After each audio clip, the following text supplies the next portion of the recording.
ஒரு அரசாங்கத்தினுடைய அடிப்படை வேலைகள் என்ன அப்படின்னா ரோடு போடுறது, கரண்ட் கொடுக்கறது, இது அடிப்படை வேலை. இதையவே அவங்க சாதனையா சொல்றாங்க. இப்ப இங்க வந்துட்டு என்ன சொல்றாங்க, Jayalalithaa G, Vijayakanth G, MGR G அப்படின்றாங்க. அப்ப இவங்களுக்கு தலைவரும் இல்லை. திராவிட அரசியல் தலைவர்களை நீங்கள் விலைக்கு வாங்கிக்கிட்டு திராவிட அழிக்கணும்னு பாக்குறீங்களா? 10 ஆண்டு கால ஆட்சியில சொல்லிக் கொள்வது மாதிரியான சாதனைகள் இல்ல, பெரும் வேதனைகள் தான். உஜ்வாலா திட்டத்தில் நாங்க கேஸ் சிலிண்டருக்கு மானியம் கொடுக்கறது, இன்னைக்கு யாராவது கேஸ் சிலிண்டருக்கு மானியம் வருதா? திமுகவே அண்ணாமலையை வைத்து அழிக்க போற அப்படிங்கிறாரு. தமிழ்நாட்டு மக்களுக்கு நீங்க ஏதாவது செஞ்சுட்டு எங்கிட்ட ஓட்டு போடுங்கன்னு கேளுங்கன்றேன். நீங்க எதுவுமே செய்ய மாட்டேன், வேடுற காலத்துக்கு வர மாட்டேன், நிதி தர மாட்டேன், இந்து மக்கள் எல்லாம் ஒண்ணு சேர்ந்துட்டா இவங்க அரசியல் பண்ண முடியாது. வி தமிழ் நேயர்களுக்கு வணக்கம். பத்திரிகையாளர் சுபேர் அவர்களோட இணைஞ்சிருக்கோம். வணக்கம். வணக்கம். இப்போ பிரதமர் மோடி தென்னிந்தியாவுக்கு அடிக்கடி வந்துட்டு இருக்காரு. ஒரு வாரத்துக்கு 2 தடவை வர அளவுக்கு நடந்திருக்கு. இப்போ வரும்போதெல்லாம் அவர் பேசக்கூடிய நிறைய விஷயங்கள் பேசுகிறார். அதில் முக்கியமாக சொல்லக்கூடிய விஷயங்கள் என்ன அப்படின்னா, நாங்கள் இந்த வீடுகளுக்கு தண்ணீர் வசதி திட்டங்கள்லாம் நாங்கள் தான் கொண்டு வந்திருக்கோம், வீடு கட்டி திட்டத்தெல்லாம் நாங்கள் தான் கொண்டு வந்திருக்கோம். அதாவது பாஜக வந்ததுக்கு பிறகு தான் அந்த திட்டங்கள் எல்லாமே வந்திருக்கு அப்படின்னு அவர் பேசுகிறாரு. இதை நம்ம எப்படி பார்க்குறது? அதாவது ஒரு அரசாங்கத்தினுடைய அடிப்படை வேலைகள் என்ன அப்படின்னா, ரோடு போடுறது, கரண்ட் கொடுக்கறது, தண்ணீர் கொடுக்கறதெல்லாம் ஒரு அரசாங்கத்தினுடைய மாநில அரசாங்கமாக இருக்கட்டும், மத்திய அரசாங்கமாக இருக்கட்டும், அடிப்படையான ஒரு தேவைகளை பூர்த்தி செய்யக்கூடியது. இது சாதனை கிடையாது, இது அடிப்படை வேலை. இதையவே அவங்க சாதனையாக சொல்கிறாங்க. தமிழ்நாட்டில் பார்த்தீங்கன்னா திராவிட மாடல் ஆட்சி இந்த 50 வருடத்தில் அதிமுகவாக இருக்கட்டும், திமுகவாக இருக்கட்டும், எந்த ஒரு 500 வீடு இருக்கக்கூடிய ஒரு சிறு கிராமமாக இருந்தால் கூட அங்கே ஒரு ஆரம்ப சுகாதார நிலையம், அது இன்றைக்கி குழாயில் தண்ணீர் வரக்கூடிய அளவுக்கு தண்ணீர் வசதி, ஒரு ஆரம்ப பள்ளி, ஒரு ஃபுல் செட்டப்போட 40-50 வருஷத்துக்கு முன்னாடி நடந்துருச்சு. இதெல்லாம் நமக்கு பார்த்து இதெல்லாம் அவங்க திட்டம்னே சொல்கிறாங்க. இது ஒரு சாதனை சொல்லி பேசிட்டு இருக்காங்க. அப்போ எந்த 10 வருடத்தில் அவர்கள் சொல்லிக் கொள்வதற்கான சாதனைகள் எதுவும் இல்லை. இப்போ இங்கே வந்துட்டு என்ன சொல்கிறாங்க, Jayalalithaa G, Vijayakanth G, MGR G அப்படின்றாங்க. அப்போ இவங்களுக்கு தலைவரும் இல்லை. இப்போ இவங்க சொல்லக்கூடிய 3 தலைவர்களுமே பிரதமர் வந்தப்போ என்ன பேசுகிறாரு, நாங்கள் 10 வருடத்தில் இதெல்லாம் செஞ்சுருக்கிறோம், இதெல்லாம் பெரிய சாதனை அப்படி பேசினாரா? அது எதுவும் பேசலை. ஜெயலலிதாவை போலந்து பேசுகிறாரு, விஜயகாந்தை போலந்து பேசுகிறாரு, எம்ஜிஆர் போலந்து பேசுகிறாரு. இந்த 3 பேருமே திராவிட அரசியல் தலைவர்கள் தான். திராவிட அரசியல் முன்ன பின்ன இருந்தாலும் கூட அந்த கொள்கைகள் இன்றைக்கி வரைக்கும் தேமுதிகவாக இருக்கட்டும், அதிமுகவாக இருக்கட்டும், எல்லாமே அந்த கொள்கை பிடிப்போட தான் இருக்கிறாங்க. திராவிட அரசியல். அப்போ திராவிட அரசியல் தான் நீங்கள் திராவிட அரசியல் தலைவர்களை நீங்கள் விலைக்கு வாங்கிக்கிட்டு திராவிடத்தை அழிக்கணும்னு பார்க்குறீங்களா? இவங்க என்ன அப்போ நீங்கள் உங்களுடைய சித்தாந்தம் இதை சொல்லி கேளுங்க. இப்போ அவங்க திராவிட அரசியல் தலைவர்கள் நல்லா பண்ணிட்டாங்கல்ல, இப்போ நாங்கள் எங்களுடைய சித்தாந்தம் இதுதான், நாங்கள் இதை தான் கொண்டு வர போகிறோம், இதை தான் செய்ய போகிறோம்னு சொல்லுங்கள். அதை சொல்ல மாட்டேங்கிறீங்க. இல்லை, உத்தரப்பிரதேசலாம் இதை செஞ்சுருக்கோம், பீகாரில் இதை செஞ்சுருக்கோம், அது மாதிரி நாங்கள் செய்ய போகிறோம் அப்படின்னு ஏதாவது சொன்னாங்களா? அதைத்தான் கேட்குறேன். சொன்னாங்களா? ஜெயலலிதா அவர்கள் கேட்ட மாதிரி சொன்னீர்களா, செய்தீர்களா? அந்த மாதிரி தான். எதுவுமே இல்லை. இந்த 10 ஆண்டு கால ஆட்சியில் சொல்லிக் கொள்வது மாதிரியான சாதனைகள் இல்லை, பெரும் வேதனைகள் தான். விவசாயிகளாக இருக்கட்டும், பெண்களாக இருக்கட்டும், சிறுபான்மை சமூகத்தை சேர்ந்தவர்களாக இருக்கட்டும், எல்லாம் அடக்குமுறை, ஒடுக்குமுறை, மதத்தால், ஜாதியால், மொழியால் பிரிக்கிறது தான் அவங்க இந்த 10 வருஷம் செஞ்சுருக்காங்க. இந்த 10 வருஷத்து ஆட்சியினுடைய சாதனை கிடையாது, இந்த 10 வருஷம் வேதனை தான். அதே நீங்கள் தமிழ்நாட்டை எடுத்திங்கன்னா திராவிட முன்னேற்ற கழக ஆட்சி 3 வருஷம் ஆக போகுது. அதில் 1.5 வருஷத்தை விட்டுருங்க. ஆட்சி பொறுப்பில் ஏறுறப்ப என்ன நடந்துச்சு? மிகப்பெரிய கொரோனா தொற்று காலம், எங்கு பார்த்தாலும் ஆஸ்பத்திரியில் நிரம்பி வழிஞ்சது. பொருளாதார ரீதியாக பெருசாக இல்லை. அதையும் மீறி அவர்களால் ஒரு மாநில அரசு என்னென்ன செய்ய முடியுமோ அவங்க சொல்லிட்டு இருக்காங்க. இன்றைக்கி தேர்தல் வரப்போகுது.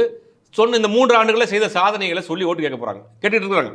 நாங்கள் பெண்களுக்கு இலவச பேருந்து கொடுத்தோம், அரசு பள்ளியில் படித்து உயர்கல்விக்கு போகக்கூடிய மாணவர்களுக்கு 1000 ரூபா கொடுக்குறோம், பெண்களுக்கு உரிமை தொகை 1000 ரூபா கொடுக்குறோம்னு தன்னுடைய சாதனையை சொல்லி ஓட்டு கேட்குறாங்க ஒரு அரசாங்கம், ஒரு மாநில அரசாங்கம். நீங்கள் என்ன செய்ய போகிறீங்க? உஜ்வாலா திட்டத்தில் நாங்கள் கேஸ் சிலிண்டருக்கு மானியம் கொடுக்குறது, இன்றைக்கி யாராவது கேஸ் சிலிண்டருக்கு மானியம் வருதா? இப்போ 400 ரூபா, 550 ரூபா, 600 ரூபா, 1000 ரூபா வரைக்கும் வந்துருச்சு கேஸ். ஆமாம். அதாவது கொரோனா பெருந்தொற்று காலத்தில் உலகமே முடங்கி போயிருக்கிறப்ப கச்சா எண்ணெய் விலை மிக பாதாளத்தில் போயிடுச்சு. பல நாடுகள் பெட்ரோல் விலை, டீசல் விலை குறைக்க ஆரம்பிச்சிட்டாங்க. என்னைக்கு தட்டுப்பாடு இல்லாமல் கிடைக்கிறப்ப வந்த விலை, கச்சா எண்ணெய் விலை குறைஞ்ச ரேட்டில் அந்த ரேட்டு கொடுத்தாங்களோ அன்னைக்கு வரைக்கும் இன்னைக்கு வரைக்கும் அந்த 100 ரூபா, 80 ரூபா இந்த ரேட்டில் தான் நம்ம பெட்ரோல் டீசல் வாங்கிட்டு இருக்கோம். அப்போ நீங்கள் மக்கள் நலனில் பெருசாக அக்கறை இல்லை. அடிப்படை தேவைகளை நீங்கள் எல்லாம் செஞ்சு தான் ஆகணும். அதை நீங்கள் ஒரு சாதனையாக சொல்லிட்டு இருக்காங்க. இவர்களை சொல்லிக்கொள்ளக்கூட மாதிரியே சாதனையும் கிடையாது, தலைவர்களும் கிடையாது, சித்தாந்தமும் கிடையாது, சித்தாந்தம் சொல்கிறதுக்கான தைரியமும் கிடையாது. இப்போ இவங்க மோடி வந்தப்போ பேசுனதில் முக்கியமான விஷயம் என்னென்னா, நாங்கள் நேரடியாக சென்ட்ரல் கவர்மெண்ட் ஸ்கீம்ஸ் நிறையா நாங்கள் கொண்டு வந்திருக்கோம், எல்லாமே சென்ட்ரல் கவர்மெண்ட் ஸ்கீம்ஸ் தான், இதில் மாநில அரசாங்கத்தினால ஒரு கொள்ளையடிக்க முடியல, பணம் அடிக்க முடியலன்னு ரொம்ப வருத்தப்படுறாங்க அப்படிங்கிற மாதிரி ஒரு விஷயம் சொன்னார். பட் ஆனால் தமிழ்நாடு அரசு தரப்பிலிருந்து டேட்டாஸ்கள் எப்படி வெளியே வந்திருக்கு அப்படின்னா, ஆதாரப்பூர்வமான டேட்டாஸ்கள், அரசு ஆவணங்கள் டேட்டாஸ் எப்படி வருதுன்னா, இப்போ ஒரு குடிநீர் திட்டம் இருக்கும், இல்லை ஒரு வீடு கட்டி தரக்கூடிய திட்டமா, அது ஊரகத்திலே இருந்தாலும் சரி, கிராமத்திலே இருந்தாலும் சரி, ஏறத்தாழ 70% பணம் வந்து மாநில அரசாங்கம் தான் கான்ட்ரிபியூட் பண்ணுது மத்திய திட்டங்களுக்கு அப்படிங்கிறாங்க. இப்போ இந்த சூழ்நிலையில் எப்படி இவ்வளோ வெளிப்படையாகவே வந்து இந்த திட்டங்கள் வந்து நாங்கள் தான் கொண்டு வர்றோம், மோடி ஃபோட்டோ தான் ஒட்டப்படணும் அப்படிங்கிற மாதிரி அண்ணாமலைலாம் பேசுகிறாரு. இதை நம்ம எப்படி பார்க்குறது? நீங்கள் சமீபத்தில் தெலுங்கானாவோ ஆந்திராவான்னு தெரியல, ரேஷன் கடையில் போய் மோடி ஃபோட்டோ வைக்கணும்னு இந்த நாட்டினுடைய நிதி அமைச்சரே போராட்டம் பண்ணாங்க பார்த்தீங்களா? ஆமாம், இதுதான் அவர்களுடையது. அதாவது எல்லா இடத்துலையும் தன்னுடைய ஃபோட்டோவாக இருக்கணும், எல்லாமே தன்னுடைய ஸ்கீமாக இருக்கணும்னு நினைக்கிறாங்க. ஒரே நாடு, ஒரே தேர்தல், ஒரே ஆட்சி. இது மாநிலங்கள்லாம் கிடையாது, அவங்களுடைய பார்வையில் ஒரு மாவட்டங்கள் தான். அதனால தான் நீங்கள் பார்த்தீங்கன்னா அமலாக்கத்துறை வந்து 3 கலெக்டர்களுக்கு வந்து நீங்கள் சம்மன் அனுப்பி உச்சநீதிமன்றம் இங்கே போச்சு. அப்போ அவர்கள் மாநில அரசை வந்து அவங்க வந்து ஒரு பெரிய பொருட்டாக நினைக்கிறதில்ல. மாநில அரசு தான் நான் எடுத்துக்குவேன், அண்ணன் நான் இருக்கல என்ற கொடு, அதுதான் ஏதாவது அண்ணன் மூலியமாக கொடுப்பா அப்படிங்கிறது தான் அவங்களுடைய கான்செப்ட். அதனால் அவர்கள் வந்து இதை தான் செய்வாங்க. இதை இப்போ அதை நீங்கள் ஃபேக்ட் செக் யூனிட் ஆதாரத்தோட போட்டிருக்கிறாங்க. ஆனால் அதுக்கு பதில் இருக்கா அவங்கள்ட்ட? பதில் கிடையாது. அதை அப்படி மாற்றி பச்சையாக போய் சொல்கிறாங்க. என்ன சொல்கிறாங்க அப்படின்னா, மத்திய அரசின் திட்டங்களை தான் மாநில அரசுகள் இம்ப்ரூவ் பண்ணுது அப்படின்றாங்க. உதாரணத்துக்கு நம்ம கொடுக்க வேண்டிய ஜிஎஸ்டி பணத்தை ஒன்றும் கொடுக்கல. இந்த 4 மாநிலங்களுக்கு சேர்த்து 2 லட்சம் கோடி, யூபிக்கு மட்டும் 2 லட்சம் கோடி கொடுத்துருக்காங்க. இதுலேருந்தே தெரியலையா அவங்களுக்கு நீங்கள் வந்து மாநில அரசு எப்படி ஒன்று நடத்துறீங்க? அதாவது இவங்க எப்படி ரொம்ப மைனூட்டாக ஒரு விஷயத்தை பண்ணுறாங்க. மொழி ரீதியாக ஒரு மாநிலத்தை பிரிக்கிறது, ஜாதி ரீதியாக பிரிக்கிறது, அதாவது மத ரீதியாக பிரிக்கிறது, இந்த மாதிரி பிரிவினையை ஒரு வேலையை உண்டு பண்ணுறாங்க மக்கள் மனசில். அதுக்குண்டான வேலையை தான் செய்கிறாங்க. இப்போ அது நம்ம தமிழ்நாடு அரசாங்கத்துடைய ஃபேக்டரி யூனிட் வந்து எந்தெந்த ஸ்கீமில் புள்ளி வரத்தோடு இருக்குது, அது தேவைப்படுறவங்க நம்ம அந்த ஃபேக்டரி யூனிட்டுடைய வெப்சைட்லேயே போட்டுருக்குறாங்க. அந்த டீட்டெயில் எல்லாமே பெரிய டீட்டெயில், அதை பற்றி நிறையா பேச வேண்டியிருக்கு. எவ்வளோ மாநில அரசினுடைய கான்ட்ரிபியூஷன் இருக்குது, மத்திய அரசு எவ்வளோ கான்ட்ரிபியூஷன் இருக்குது, அதை மாநில அரசு என்ன லேபிள் ஒட்டி இங்கே கொண்டு வர்றாங்க அப்படிங்கிறது நிறைய புள்ளி வரத்தோடு வச்சுருக்காங்க. இது அவருடைய பாணி தான். இது எதாக இருந்தாலும் நாங்கள் தான் அப்படிங்கிற ஒரு உச்சகட்ட ஆணவத்துக்கு தான் வந்திருக்காங்க. இப்போ அந்த வீடு கட்டி தர திட்டத்தை வந்து இந்தியா முழுக்கவே வந்து இந்த மோடி அரசாங்கம் ரொம்ப வந்து ஃபேமஸாக அவங்களை பற்றி சொல்லிட்டே இருக்காங்க. இப்போ வீட்டுக்கு முன்னாடி ஒரு கட்டி, வீட்டுக்கு முன்னாடி மோடி ஃபோட்டோ ஒட்டுறது அப்படின்னு இது ஒரு பக்கம் தொடர்ச்சியாக நடந்துகிட்டே இருக்குது. இன்னொரு பக்கம் கடந்த 3-4 ஆண்டுகளாக தொடர்ச்சியாக பத்திரிகையில் வரக்கூடிய செய்தி என்னென்னா, புல்டோசர் பாபா, புல்டோசர் ஜஸ்டிஸ் அப்படின்னு சொல்லிட்டு சிறுபான்மையின மக்கள் வீட்டை தேடி தேடி இடிக்கக்கூடிய வேலை வந்து தொடர்ச்சியானது. உத்தரகாண்ட், உத்தரப்பிரதேசம், மத்திய பிரதேசம், கர்நாடகா வரைக்கும் கூட இடையில வந்துச்சு அந்த விஷயம். இப்போ இதை நம்ம எப்படி பார்க்குறது? ஒரு பக்கம் வீடுகள் இடிக்கப்பட்டு கொண்டே இருக்கிறது, இன்னொரு பக்கம் சில வீடுகள் மேலே மோடி ஃபோட்டோ ஒட்டப்பட்டுக்கிட்டே இருக்குது. அதான் ஏற்கனவே சொன்ன மாதிரி மத ரீதியாக மனிதர்கள் ஒரு விஷத்தை உண்டு பண்ணி அவர்கள் சிறுபான்மையினர், உங்களுக்கு அவர்கள் கீழ்நிலையில் உள்ளவர்கள், அவர்கள் நீங்கள் அடங்கித்தான் வைக்கணும், உங்களுக்கு அடங்கித்தான் இருக்கணும், அந்த மாதிரியான ஒரு மனநிலையை அந்த மக்கள் மத்தியில் உருவாக்கி அதுக்காக வந்து உலகத்தில் எந்த நாட்டிலையுமே வந்து புல்டோசரை வச்சு வீடுகளை இடிக்கிறதெல்லாம் வந்து நம்ம அடக்குமுறையாக நடக்கக்கூடிய நாடுகளாக இருந்தாலும் சரி, போர் நடக்கக்கூடிய நாடுகளாக இருந்தாலும் சரி, யுத்தங்கள் நடக்கக்கூடிய நாடுகளாக இருந்தாலும் சரி, சர்வாதிகார ஆட்சி நடக்கக்கூடிய நாடுகளாக இருந்தாலும் சரி, இந்த மாதிரி குடியிருக்கிற வீட்டை புல்டோசரை வச்சு இடிக்கிற மாதிரியான சம்பவங்கள்லாம் நடக்கலை. இந்த பாஜக அரசாங்கம் வந்த பிறகு தொடர்ந்து அந்த வேலையை செய்துக்கிட்டு பெரும்பான்மை மக்கள் இதை ரசிப்பார்கள் நினைக்கிறாங்க. சிறுபான்மை மக்களை நீங்கள் ஒடுக்கப்பட்டால், நசுக்கப்பட்டால் பெரும்பான்மை மக்கள் இதை ரசிப்பாங்கன்னு நினைப்பாங்க. அது யாருமே அப்படி நினைக்க மாட்டாங்க. இந்தியாவை பொறுத்த வரைக்கும் எல்லோரும் ஒன்றா தான் வாழ்ந்துட்டு இருக்காங்க. ஒரு கூட இருக்கக்கூடிய தன் சகோதரனுடைய வீட்டடிக்கிறான், அவனை போட்டு டார்ச்சர் பண்ணுறாங்க அப்படின்னா பெரும்பான்மை மக்கள் பார்த்து ரசிக்க மாட்டாங்க. இந்தியாவினுடைய மனநிலை அப்படி தான். இவர்கள் அதை ரசிப்பாங்கன்னு நினச்சி ஒரு தவறான ஒரு முன்னுதாரணமாக எடுத்து பண்ணிட்டு இருக்காங்க. அது வரக்கூடிய தேர்தல்களில் அவங்க கண்டிப்பாக தெரியும். இப்போ பிரதமர் மோடி வந்தப்போ நிறைய விஷயத்த பேசுகிறாரு. அதில் ஒரு சொன்ன முக்கியமான இன்னொரு விஷயம் என்ன அப்படின்னா, குறிப்பாக இந்த பேரிடர் காலகட்டத்தில் வந்து திமுக அரசாங்கம் வேடிக்கை தான் பார்த்துட்டு இருந்துச்சு. மக்களை வந்து அவங்க வந்து பேரிடர் நிவாரணத்தை செய்யலை, ஊடக நிவாரணத்தை செஞ்சுட்டு இருந்தாங்க, ஊடகத்தை நிர்வகிச்சுட்டு இருந்தாங்க அப்படிங்கிற மாதிரி ஒரு வார்த்தை சொல்லியிருக்காரு. இதை நம்ம எப்படி பார்க்குறோம்? இல்லை, அந்த சென்னையாக இருக்கட்டும், திருநெல்வேலி, தூத்துக்குடி, கன்னியாகுமரி அந்த பேரிடராக இருக்கட்டும், பெருமழை வெள்ளம் யாரும் எதிர்பார்க்காத அளவுக்கு மாநில அரசினுடைய செயல்பாடுகள் சென்னையில் கொஞ்சம் சுணக்கமாக இருந்தது. அதுக்கு பிறகு அவங்க ரிகவர் பண்ணிட்டாங்க. அந்த தென் மாவட்டங்கள் நடந்த பேரிடர்லாம் பெரிய அளவில் மாநில அரசினுடைய கான்ட்ரிபியூஷன் இருந்துச்சு, எல்லாரும் பார்த்தோம். தன்னார்வல் நிறைய பேர் செஞ்சாங்க. மத்திய அரசுக்கு சில நிவாரணங்களை கேட்டு இவங்க அப்ரோச் பண்ணுறதுக்கு 2 நாள் ஆச்சு.